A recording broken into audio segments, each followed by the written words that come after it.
আজকে তোমাদের বেসিক ইংরেজি গ্রামারের একটি ক্লাস নেব, যেটা 6 to 10 পর্যন্ত সবার জন্য মোটামুটি অপরিহার্য। তোমরা অনেকে ইংরেজিতে দুর্বলতা অনুভব করো, কিন্তু ইংরেজিতে দুর্বলতা অনুভব করার কিছু কারণ আছে। বেসিক যে জিনিসগুলো প্রয়োজন 6 to 10 বা তোমার যে কোনো ক্লাসের জন্য, সেগুলো তোমাদের জানা আছে অথবা হয়তো বা জানা নেই, কিন্তু সেটা তোমাদের ধাপ বাই ধাপ কোন বিষয়গুলো সবসময় খেয়াল রাখতে হবে। আমি আজকের ক্লাসে তোমাদের এটাই একটু ভালোভাবে খেয়াল করে দেবো। তো ইংরেজির খুঁটিনাটি অনেক বিষয় আছে। তো তোমাদের এখন যে বিশেষত যে সিলেবাস, তার জন্য মোটামুটি যে ধারণাগুলো তোমাদের প্রয়োজন, সেই ধারণাগুলো আমি আজকের ক্লাসে তোমাদের সামনে তুলে ধরার চেষ্টা করব। তো শুরু করা যাক। প্রথমেই আসবো আমরা সেন্টেন্স থেকে। এই যে আমরা সেন্টেন্স, এই সেন্টেন্সটা আসলে কি? সেন্টেন্সের সঙ্গে আমরা প্রাইমারি লেভেলেও শিখছি যে কতগুলো ওয়ার্ড যখন একত্রিত হয়ে বর্ণের ভাব একটি সম্পূর্ণ রূপে প্রকাশ করে তাকে সেন্টেন্স বা বাক্য বলা হয়। মানে কিছু ওয়ার্ড একত্রিত বসতে হবে এবং তাদের দ্বারা একটা মনোভাব, পূর্ণ মনোভাব প্রকাশ করতে হবে, তবেই হবে সেন্টেন্স। যেমন একটা উদাহরণ দিই, উই প্লে ফুটবল। আমরা ফুটবল খেলি। উই প্লে ফুটবল, আমরা ফুটবল খেলি। এখানে দেখো তোমার একটা পূর্ণ ধারণা আছে, আমরা ফুটবল খেলি, এটা একটা মনোভাব প্রকাশ পাচ্ছে পূর্ণাঙ্গ রূপে। তো এটা কি? এইটা হলো একটা সেন্টেন্স। তো একটা সেন্টেন্সের তোমার প্রথমত দুইটা অংশ থাকে, এটা হতো কি সাবজেক্ট আর একটা প্রেডিকেট, যেটাকে বলা হয় উদ্দেশ্য এবং বিধেয়। তো উদ্দেশ্য এবং বিধেয় সম্পর্কে তোমরা জানছো, আমি এখানে অতটা ডিটেলস আলোচনা করছি না। যে যাকে উদ্দেশ্য করে কোনো কিছু বলা হয় সেটা হচ্ছে উদ্দেশ্য। এইখানে তাহলে উদ্দেশ্যটা কি? উই আর প্লে ফুটবল, কর্তা যাহা কিছু বক্তব্য করে বর্ণনা করে সেটা হচ্ছে বিধেয়। তো এই হলো সাবজেক্ট এবং প্রেডিকেট, মানে উদ্দেশ্য এবং বিধেয়। Subject we are play football হচ্ছে প্রেডিকেট মানে বিধেয়। কর্তা হচ্ছে কি আমরা। আমরা এখানে নিজে স্টিয়ারিং পয়েন্টে কারা? আমরা। তাহলে এটা কি সাবজেক্ট, এটা হলো তোমার সাবজেক্ট, আর এইটা প্রেডিকেট, মানে উদ্দেশ্য এবং বিধেয়। সেন্টেন্সের এই দুইটা অংশ, উদ্দেশ্য এবং বিধেয়। যেটা কর্তা ব্যক্তি সেটা হচ্ছে সাবজেক্ট, আর কর্তা যাহা কিছু সম্পন্ন করে বা যাহা কিছু করে সেটা হচ্ছে বিধেয়। তো উদ্দেশ্য এবং বিধেয় গেল। তো আমি মূলত সেন্টেন্সের যে মূল কাজে যাওয়ার ইচ্ছাটা আছে সেটা হচ্ছে কি সেন্টেন্সের প্রকারভেদ। How many kinds of sentence. তো তোমরা অনেকেই জানো সেন্টেন্স কত প্রকার। সেন্টেন্স 5 প্রকার। 5 প্রকার কি কি সেটা আমাদেরকে খুব ভালোভাবে চিনতে হবে। এই 5 প্রকার যে সেন্টেন্স, এই 5 প্রকার সেন্টেন্স কি কি? প্রথমে আছে হচ্ছে তোমার অ্যাসার্টিভ। অ্যাসার্টিভ সেন্টেন্স, এটা হচ্ছে বিবৃতিমূলক। বিবৃতিমূলক। 2 নম্বর আছে কি ইন্টারোগেটিভ। ইন্টারোগেটিভ প্রশ্নবোধক। তারপর তোমার আছে কি ইম্পারেটিভ। ইম্পারেটিভ, ইম্পারেটিভটা কেমন? আদেশমূলক, আদেশ অনুরোধ এই ধরনের। অপটেটিভ, অপটেটিভ এটা হচ্ছে বিস্ময়সূচক, বিস্ময়। আর 5 নম্বর কি আছে এক্সক্লামেটরি। এক্সক্লামেটরি উচ্ছ্বাস, আবেগ, উচ্ছ্বাস আবেগ। তো আমরা জানলাম কি সেন্টেন্স কত প্রকার। সেন্টেন্স হচ্ছে 5 প্রকার। এটা হচ্ছে অ্যাসার্টিভ সেন্টেন্স। প্রথমে আছে হচ্ছে অ্যাসার্টিভ সেন্টেন্স, এটা হচ্ছে কি বিবৃতিমূলক, যে কোনো বিবৃতি। Suppose I am teaching you now, you are learning in the classroom now. এখন তোমরা ক্লাসরুমে শিখছো, আমি তোমাদের শেখাচ্ছি। এই যে একটা স্বাভাবিক বিবৃতিমূলক, এটাই হচ্ছে অ্যাসার্টিভ সেন্টেন্স। তো এই অ্যাসার্টিভ সেন্টেন্স আবার কিন্তু তোমার 2 ধরনের আছে। এটা হচ্ছে অ্যাফার্মেটিভ এবং নেগেটিভ। হ্যাঁ বোধক বিবৃতি, যেমন he goes to school everyday, he goes to school everyday, he goes to school everyday, সে প্রতিদিন স্কুলে যায়। He goes to school everyday, সে প্রতিদিন কোথায় যায়? স্কুলে যায়। তো এখানে দেখো বিবৃতিটা কেমন? পজিটিভ, মানে হ্যাঁ বোধক। আর যদি একটা নেগেটিভ বিবৃতি করি, he does not go to school everyday, সে প্রতিদিন স্কুলে যায় না। এই যে না বোধক, এটা হচ্ছে নেগেটিভ। তো অ্যাসার্টিভ সেন্টেন্স কয় ধরনের পেলাম? দুই ধরনের। একটা হলো কি অ্যাফার্মেটিভ,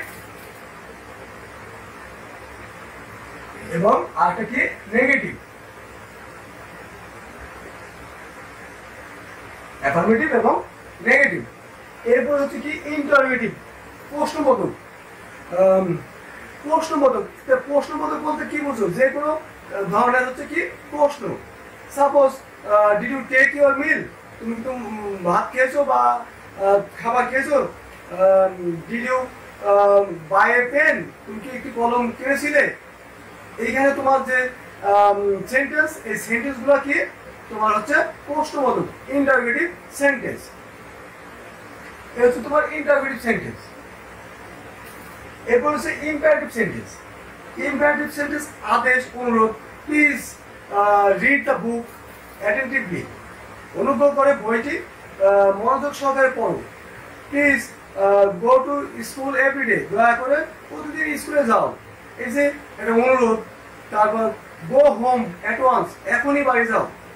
হ্যাঁ, এই যে তোমার এইগুলো সব আদেশ এবং অনুরোধমূলক সেন্টেন্স, এগুলো হচ্ছে ইম্পারেটিভ সেন্টেন্স। আর অপারেটিভ সেন্টেন্স কি? অপারেটিভ সেন্টেন্স তোমার হচ্ছে যেমন মনের ইচ্ছা, মে ইউ লিভ লং, তুমি দীর্ঘজীবী হও। ইচ্ছা বা প্রার্থনা, এটা হচ্ছে সরি, এটা ইচ্ছা বা প্রার্থনা, ইচ্ছা বা প্রার্থনা সূচক বাক্য। আমরা যত বাক্য ইচ্ছা মানে উইশ, স্বাভাবিক good wish, may our president live long, may Allah bless you, এই ধরনের প্রার্থনামূলক বাক্যগুলো কি অপারেটিভ। সবার শেষে এক্সক্লেমেটরি, মানে হঠাৎ উচ্ছ্বাস, আবেগ। যেমন hurrah, we have won the match, if if hurray বলি না, ওই ধরনের hurrah, we have won the match. তারপরে what a nice the bird is, পাখিটি কি সুন্দর। What a stranger man he is, সে কত অদ্ভুত ধরনের লোক। এই ধরনের কি হচ্ছে তোমার এক্সক্লেমেটরি সেন্টেন্স। তো আমরা এখানে সেন্টেন্সের প্রথমত 5টা যে প্রকারভেদ আছে, সেই প্রকারভেদ সম্পর্কে মোটামুটি ধারণা পেলাম। তো আমার উদ্দেশ্য এই যে 5টা সেন্টেন্স, এখান থেকে সেন্টেন্সের স্বাভাবিক পরিবর্তন, তোমার নেগেটিভ, তারপর অ্যাফার্মেটিভ, এগুলো কিভাবে পরিবর্তন করে, এটা তোমাদের খুব প্রয়োজন। কারণ তোমরা অনেকে এগুলো ভুল করো, যারা 6-এ আসো তারা, এমনকি যারা 10ম শ্রেণীতে আসো তারাও অনেকে ভুল করো খুঁটিনাটি।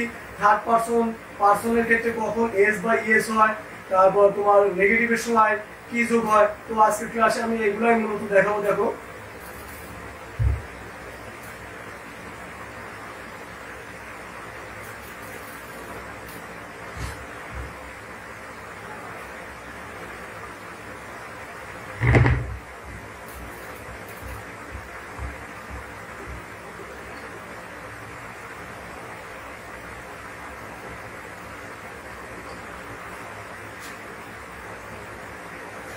সাপোজ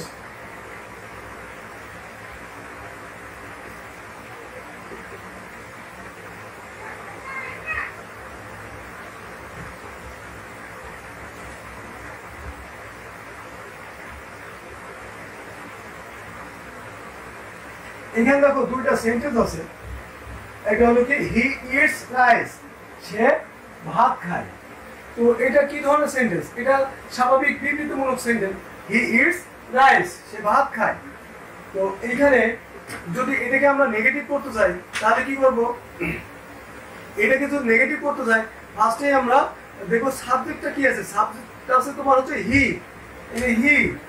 তো এই সাবজেক্টটা আমাদের খুব ভালোভাবে খেয়াল করতে হবে। এটা কোন পার্সন, হিটা কোন পার্সন। পার্সন তো তোমরা ক্লাস 5 শিখছো, তবু আমি একটু খেয়াল করছি। পার্সন হচ্ছে 3 ধরনের আছে, ফার্স্ট পার্সন, সেকেন্ড পার্সন এবং থার্ড পার্সন। এই 3 ধরনের পার্সন আছে। এই যে আমি বলছি, আমিটা হচ্ছে ফার্স্ট পার্সন, আর তোমরা শুনছো তোমরা হচ্ছে সেকেন্ড পার্সন। আর একজন এইখানে উপস্থিত নেই, যে কেউ যদি উপস্থিত নেই, মনে করো অমুক ব্যক্তি, হি, এই যে সে, এই সে কে তোমাদের মধ্যেও নেই বা আমিও না, আরেকজন বাইরের আরেকজন ব্যক্তি, এটা হচ্ছে থার্ড পার্সন। তো এই পার্সন গেল এই ফার্স্ট পার্সন, সেকেন্ড পার্সন এবং থার্ড পার্সন। এই পার্সনের মধ্যে আবার নাম্বার আছে, ফার্স্ট পার্সন সিঙ্গুলার নাম্বার এবং first person plural number. I হচ্ছে কি, আইটা হচ্ছে ফার্স্ট পার্সন, এটা মনে করো পার্সন। আর এইখানে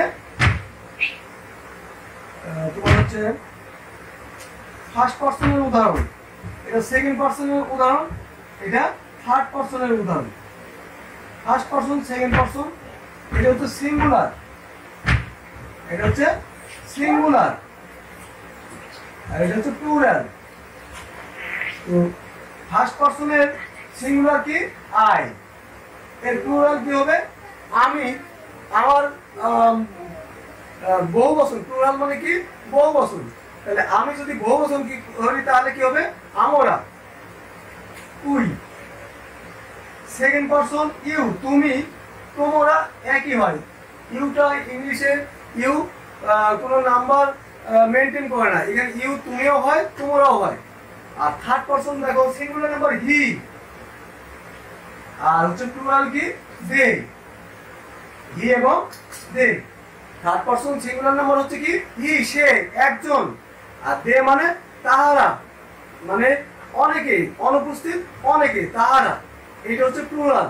এই গেল পার্সনের তোমার হচ্ছে 3 ধরনের পার্সনের, সিঙ্গুলার এবং প্লুরাল। তো তোমাদের এই যে এগুলা যে বললাম, এগুলা কিন্তু এমনি এমনি বলছি না, এর একটা সঠিক কারণ আছে। কারণ যখন তোমরা নেগেটিভ করতে যাবে, এই যে সেন্টেন্সটা আছে দেখো, হি ইটস রাইস, এটাকে যদি নেগেটিভ করতে যাই, তো আমরা ফার্স্টে কি করব, সাবজেক্ট হি লিখবো। তারপর আমরা কি করি, তো আমরা টেন্স খেয়াল করি যে কোন টেন্সে আছে। তো হি ইটস রাইস, এখানে সাবজেক্ট হি, তারপরে মূল ভার্বের কি আছে, প্রেজেন্ট ফর্ম। তো আর আমাদের যাওয়ার দরকার নেই, এখানেই আমরা চিনতে পারছি কি এটা তোমার হচ্ছে প্রেজেন্ট ইনডিপেন্ডেন্ট টেন্স। এর পর যদি সাবজেক্টের পর যদি থার্ড পার্সন ভার্বের মূল ফর্ম থাকে, প্রেজেন্ট ফর্ম থাকে, তাহলে জানবে যে এটা তোমার হচ্ছে প্রেজেন্ট ইনডিপেন্ডেন্ট টেন্স। তো প্রেজেন্ট ইনডিপেন্ডেন্ট টেন্সে নেগেটিভ করার জন্য কি কি ব্যবহার করা হয়, ডু নট বা ডাজ নট। ডু নট বা ডাজ নট। এখন এই ডু নট এবং ডাজ নট এটা কোথায় ইউজ করব? ডু নট ইউজ করব তোমার হচ্ছে যেখানে থার্ড পারসন নেই, অর্থাৎ ফার্স্ট পারসন সিঙ্গুলার অথবা প্লুরাল অথবা থার্ড পারসন প্লুরাল, এই সমস্ত ক্ষেত্রে ডু নট ব্যবহার করব। আর ডাজ নট ব্যবহার করব কোথায়? Third person singular number. আবার অন্যভাবে বলতে গেলে শুধুমাত্র থার্ড পারসন সিঙ্গুলার নাম্বারে ডাজ নট হবে, আর তোমার বাদ বাকি সব জায়গায় কি হবে, তোমার ডু নট হবে।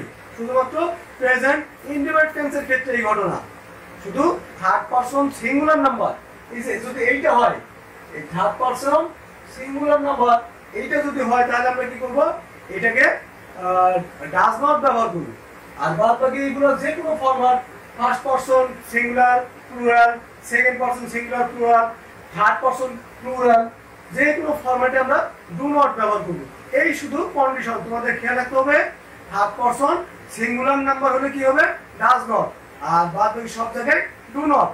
তো এইখানে কি আছে, হি, থার্ড পারসন সিঙ্গুলার নাম্বার, হি অনুপস্থিত একজন, সে মানে একজন, অনলি ওয়ান মেম্বার, হি।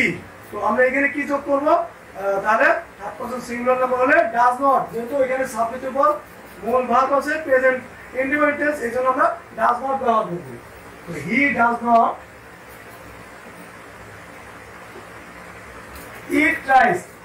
এখানে দেখো আরেকটা বিষয় আছে, হি ডাজ নট যখন ব্যবহার করলাম, এই ডাজ নট ব্যবহৃত হলে এই যে ভার্বের সাথে যে এস বা ইএস থাকে, এই এস বা ইএস কিন্তু আর ইউজ হয় না।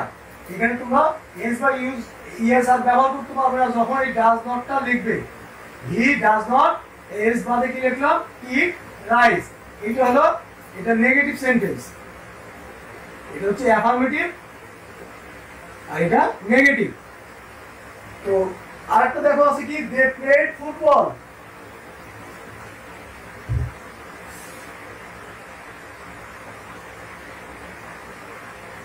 দে প্লেড ফুটবল। তো এইখানে তোমাকে ফার্স্টে এই টেন্সটা খেয়াল করতে হবে, যদিও টেন্সের ডিটেলস ক্লাস আমি আরেকটা নেব। তো এইখানে তোমরা ক্লাস 5 পর্যন্ত যে টেন্সের নলেজ আছে সেই নলেজেই কিন্তু এটা বিশ্লেষণ করতে পারবে। They played football. দেখো এখানে সাবজেক্টের পরে কি আছে, ভার্বের পাস্ট ফর্ম। পাস্ট ফর্ম তাহলে এটা কোন টেন্স, কোনো অক্সিলিয়ারি ভার্বও নাই, ডাইরেক্ট সাবজেক্ট তারপরে ভার্বের প্রেজেন্টের পরিবর্তে পাস্ট ফর্ম, তাহলে এটা পাস্ট ইনডিপেন্ডেন্ট টেন্স। আর পাস্ট ইনডিপেন্ডেন্ট হলে কি ব্যবহৃত হয়, নেগেটিভের সময় একটা ইউজ হয় ডিড নট, একটা কি ইউজ হয়, ডিড নট ইউজ হয়। তো এটা হলো কি ডিড নট। তো আমরা এখানে কি ব্যবহার করবো, did not. They did not, তখন এটা এই যে পাস্ট ফর্ম আছে ভার্বের, এটা কি হবে প্রেজেন্ট ফর্ম। প্লেড এর প্রেজেন্ট ফর্ম কি play. They did not play football. তাহলে এই যে তোমার কোনটা পাস্ট ফর্ম কোনটা প্রেজেন্ট ফর্ম, এর জন্য তোমাদের কি করতে হবে, ভার্বের স্ট্রং ভার্ব এবং উইক ভার্ব, এটা তোমাদের জানতে হবে। স্ট্রং ভার্ব এবং উইক ভার্বের যে তালিকা আছে ক্লাস 5 এ পড়ছো, do did done go went গান ড্রাইভ ড্রোভ ড্রাইভেন। তো এইগুলো তোমাদের ইম্পর্টেন্ট যে ভার্বগুলো আছে সেগুলো অবশ্যই মুখস্থ রাখতে হবে, কারণ তুমি ইংলিশে যখনই যাবে তখন তোমার এই ভার্বের পরিবর্তনটা এসেনশিয়াল। যে কোনো কম্পিটিশনমূলক পরীক্ষায় 6 to 10 এর তোমার এই ভার্বের তালিকাটা অবশ্যই মুখস্থ রাখতে হবে। টেন্স বলো, তারপর নেগেটিভ করতে যাও, তারপর এরপরে তোমার ভয়েস আছে, ন্যারেশন আছে, প্রত্যেক ক্ষেত্রেই তোমার এই ভার্বের ফর্ম 90% এসেনশিয়াল মানে ইউজ হয়।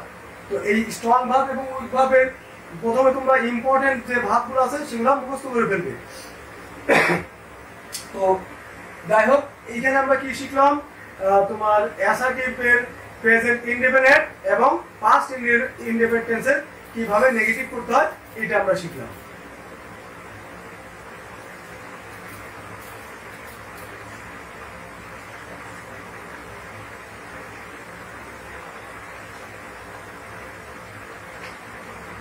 আচ্ছা, এরপর আমরা কি জানবো, এরপর জানবো হচ্ছে ইন্টারোগেটিভ সেন্টেন্স।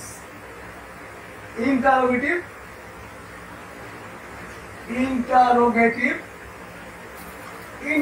সেন্টেন্স। ইন্টারোগেটিভ সেন্টেন্সটা কি, প্রশ্নবোধক। আগে বলছি প্রশ্নবোধক, যেমন মনে করো did you take tea, did you take tea, তুমি কি চা পান করেছিলে, এটা হলো ইন্টারোগেটিভ। তো এইটাকে যদি আমরা নেগেটিভ করতে যাই তাহলে কি করতে পারি, ডিড ইউ, বা এটাকে যদি অ্যাফার্মেটিভ করতে যাই তাহলে কি করব, এই যে ডিড ব্যবহার হয়েছে কোথায়, তোমার অবশ্যই এটা পাস্ট ইনডিপেন্ডেন্ট টেন্স, এই জন্য ডিড ব্যবহৃত হয়েছে। তো পাস্ট ইনডিপেন্ডেন্ট টেন্সে ডিড ব্যবহৃত হয়েছে। তো আমরা মূল সাবজেক্ট স্ট্রাকচার কি জানি, সেন্টেন্সের subject plus verb plus object, এটা হলো অল ওভার সেন্টেন্সের স্ট্রাকচার। সাবজেক্ট থাকে, তারপরে কি বসাতে হয়, ভার্ব, মানে ডাইরেক্ট যে সেন্টেন্স ইন্টারোগেটিভ বা নেগেটিভ এগুলো না, অ্যাফার্মেটিভ বলতে যা বুঝি এইটাতে তোমার এই সাবজেক্ট তারপরে মূল ভার্ব। এখন প্রশ্ন হলো এই মূল ভার্বটা কোন ফর্মে বসাবে। তোমার প্রেজেন্ট ফর্মে বসাবে না পাস্ট ফর্মে বসাবে? প্রেজেন্ট ফর্ম এবং পাস্ট ফর্ম যদি বসাও, তো প্রেজেন্ট ফর্মে যদি বসাই তো ভার্বের প্রেজেন্ট ফর্মটা আবার জানতে হবে, আর পাস্ট ফর্ম যদি দরকার হয় তাহলে পাস্ট ফর্ম জানতে হবে। এখন প্রশ্ন হলো কিভাবে জানবো যে কোথায় প্রেজেন্ট ফর্ম আর কোথায় পাস্ট ফর্ম ব্যবহার হবে? তো এইখানে সেন্টেন্স একটা আছে, ডিড ইউ টেক টি? তুমি কি চা পান করেছিলে? এই যে ডিড আছে, তাহলে এইটা যে ইন্টারোগেটিভ সেন্টেন্স কোন টেন্সের? পাস্ট ফর্মের, পাস্ট ইনডেফিনিট টেন্সের। তো এইটাকে যদি আমরা এখন অ্যাফার্মেটিভ করি, আর অ্যাফার্মেটিভ করার রুলস কি? প্রথমে সাবজেক্ট, তো এর মধ্যে সাবজেক্টটা কি আছে? Did you. এই ইউটা হচ্ছে কি? সাবজেক্ট। তো ইউটা আমরা ব্যবহার করি, ইউ। সাবজেক্টের পর কি ব্যবহার করবো? ভার্ব। আর আমি আগে বলছি ভার্বের কোন ফর্ম সেটা টেন্স অনুযায়ী। এটা আমরা যেহেতু চিনছি পাস্ট ইনডেফিনিট টেন্স, তাহলে আমরা ভার্বের কোন ফর্ম বসাবো? Past form. ভার্ব কি আছে এখানে? টেক। তাহলে টেকের পাস্ট ফর্ম কি হবে? টুক। You took T. ইউ টুক টি, তুমি চা পান করেছিলে। তো সিম্পল ভাবে আমি দেখালাম কিভাবে অ্যাফার্মেটিভ সেন্টেন্স থেকে নেগেটিভ করা যায়, বা ইন্টারোগেটিভ থেকে আবার তোমার হচ্ছে অ্যাফার্মেটিভ করা যায়, এটা তোমাদের দেখালাম।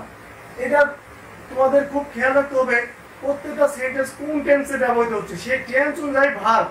প্রথম কাজ হচ্ছে টেন্স চেনা, তারপর সেই অনুযায়ী ভার্বের ফর্মটা ব্যবহার করা। এতেই ইংলিশ গ্রামারের 80% রুলস অ্যাপ্লাই হয়ে যায়, টেন্স এবং ভার্ব অ্যাপ্লাই সঠিকভাবে। তো এই যে ভার্বের তালিকা এই জন্য পড়তে বললাম, আর টেন্সটা আমি তোমাদেরকে আরেকটা ক্লাসে বলবো টেন্স সম্পর্কে। তাহলে ইংলিশের বেসিক মোটামুটি কমপ্লিট। তারপর তোমরা voice, narration, transformation of sentence এগুলো অনায়াসে নির্ণয় করতে পারবে। কিন্তু ওইগুলো নির্ণয় করতে গেলে এই সমস্ত খুঁটিনাটি বিষয় যদি না জানো, গ্রামার তো সলিড না হলে মার্ক পাওয়া মুশকিল। তোমার গ্রামারটা কি হতে হবে? অ্যাবসলিউটলি কারেক্ট হতে হবে, তবেই সম্পূর্ণ নাম্বার পাবে। তো এই জন্য এই খুঁটিনাটি বিষয় আরো কি জানলাম আমরা। এখানে তোমার number, gender, number, person, tense,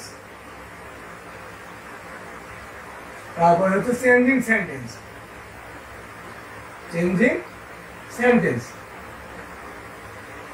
এই কটা মোটামুটি তোমার প্রাথমিক বিষয়, যেগুলো না জানলে তুমি কোনো ইংলিশ উচ্চতর ভয়েস ন্যারেশন যেটাই বলো সম্পূর্ণরূপে কারেক্ট করতে পারবে না, যদি এইগুলো তোমার নলেজের ঘাটতি থাকে। এই নলেজের ঘাটতিটা মেকআপ করার জন্যই আমি তোমাদের আজকে এই ক্লাসটা নিচ্ছি, যাতে তুমি ভয়েস ন্যারেশন ইজিলি কমপ্লিট করতে পারো। তো এই গেল ইন্টারোগেটিভ সেন্টেন্সের ভয়েস চেঞ্জ, অ্যাসার্টিভ গেল, ইন্টারোগেটিভ গেল, ইম্পারেটিভ সেন্টেন্স। তো ইম্পারেটিভ সেন্টেন্স কেমন? Do the work. এটা কি ধরনের সেন্টেন্স? ডু দ্য ওয়ার্ক, কাজটি করো। এটাকে আদেশও বলা যেতে পারে, সিম্পল ভাবে বলা যেতে পারে। এখানে দেখো সাবজেক্ট নাই, কিন্তু কাকে? ডু দ্য ওয়ার্ক, কাজটি করো। তবে তোমাদের খেয়াল রাখতে হবে ইম্পারেটিভ সেন্টেন্সে অলওয়েজ টাইম সাবজেক্ট ইউ থাকে। তার মানে আমি বলছি পূর্ণাঙ্গভাবে ইউ ডু দ্য ওয়ার্ক, কিন্তু এখানে ইউটা উচ্চ রেখে বলছি কি? Do the work. সো এটা হচ্ছে কি ইম্পারেটিভ সেন্টেন্স, সাবজেক্ট উচ্চ থাকে এবং আদেশ, অনুরোধ এগুলো প্রকাশ পায়। Do the work imperative. তো এটাকে যদি অ্যাসার্টিভ করি আমরা, you should do the work. You should do the work, তোমার কাজটি করা উচিত। ডু দ্য ওয়ার্ক, কাজটি করো, তোমার কাজটি করা উচিত। তো এইগুলা তো imperative two assertive. Imperative two assertive এটা আলাদা তোমার একটা ক্লাসই আছে, সেটা হচ্ছে transformation of sentence. Imperative two assertive, assertive two imperative, exclamatory two assertive. হ্যাঁ, তো এগুলোর জন্য আলাদা একটা 5 মার্কের একটা প্রশ্নই থাকে, ট্রান্সফরমেশন অফ সেন্টেন্স। তো যেদিন ট্রান্সফরমেশন অফ সেন্টেন্স ক্লাস নেব সেদিন এগুলো তোমাদের বিস্তারিত আলোচনা করব। আজকে শুধু আমরা প্রাথমিকভাবে সেন্টেন্স 5 প্রকার, সেই 5 প্রকার সেন্টেন্স কী কী, তাদের বৈশিষ্ট্য কেমন, তাদের যে অ্যাসার্টিভ ইন্টারোগেটিভ, নেগেটিভ কীভাবে নির্ণয় করতে হয় এবং তার জন্য কি কি লাগে, পার্সন, তারপর হচ্ছে number, strong verb, week verb, আজকে মোটামুটি এগুলো শিখলাম। তো সামনের ক্লাসে আমরা ট্রান্সফরমেশন অফ সেন্টেন্স শিখব। ট্রান্সফরমেশন অফ সেন্টেন্স এর জন্য কিছু রুলস আছে, সেই রুলসগুলো তোমাদের শিখতে হবে। তো আজকে এই পর্যন্তই। তোমরা বাড়িতে এই স্ট্রং ভার্ব, উইক ভার্ব এগুলো ভালো করে প্র্যাকটিস করবে। আর সিম্পল যে চেঞ্জিং সেন্টেন্স বা তোমাদের যে কোনো ইংলিশ ফার্স্ট পেপারেও একটা সেন্টেন্স যদি থাকে ওটাকে কীভাবে নেগেটিভ পাওয়া যায়, কীভাবে কোন টেন্সে আসে, তোমরা অলওয়েজ টাইম এই জিনিসটা খেয়াল করবে। সাবজেক্ট, ভার্ব এবং এক্সটেনশন এই তিনটা অংশ খুঁজবে একটা সেন্টেন্সের ভিতরে। সাবজেক্ট, ভার্ব এবং এক্সটেনশন। যেমন একটা এক্সাম্পল যদি দেখো, টু রিড attentively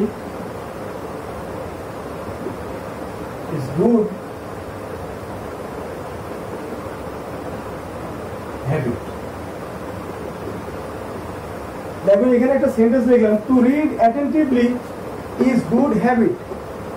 সেন্টেন্সটা মনে হচ্ছে অনেক বড় সেন্টেন্স, কিন্তু আসলে সেন্টেন্সটা তা নয়।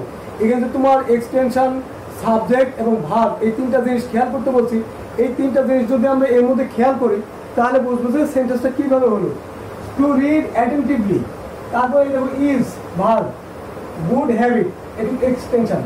তো এইটুকু হচ্ছে সাবজেক্ট, এটা ভার্ব, এটা কি এক্সটেনশন। তো তোমরা তোমাদের যে কোনো মনোভাব, প্রথমে ছোট ছোট মনোভাব, পরে সেই মনোভাবটাকে কি করবে, আস্তে আস্তে এক্সটেনশন করবে। এক্সটেনশন করলে কি পাবে, তোমরা দেখবে যে ওইটা অনায়াসে লিখতে পারবে।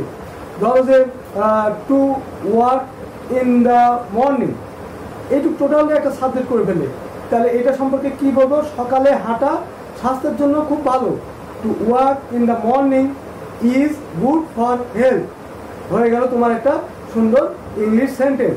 এবারে তোমাদের মনোভাবগুলোকে খণ্ড খণ্ড যে মনোভাব আছে সেগুলোকে কী করবে, একত্রিত করে একটা সেই অনুযায়ী সাবজেক্ট দিয়ে, ভার্ব দিয়ে আর একটা এক্সটেনশন মনোভাব দিয়ে দেবে, তাহলে তোমরা ফ্রি হ্যান্ডে ইংলিশ লিখতে পারবে।